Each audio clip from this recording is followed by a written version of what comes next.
नमस्कार मित्रांनो, मराठी बिग बॉसच्या माध्यमातून अभिनेत्री जान्हवी किल्लेकरच्या आवाजामुळे तर कधी जोरात मारामारी तर कधी तिच्या खेळामुळे ती नेहमीच प्रेक्षकाचे लक्ष वेधून घेत असते। चला तर पाहूया जान्हवीच्या लग्नाचे खास फोटो। जान्हवीच्या पतीचे नाव किरण किल्लेकर आहे। या दोघांनी 2013 मध्ये लग्नगाठ बांधली आहे।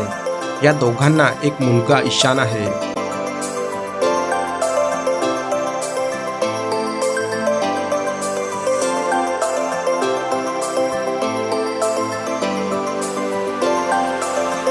तर मित्रांनो, तुम्हाला जान्हवीच्या बिग बॉस मराठीच्या घरातील खेळ आवडला होता का? हे नक्की कमेंट कळवा। धन्यवाद।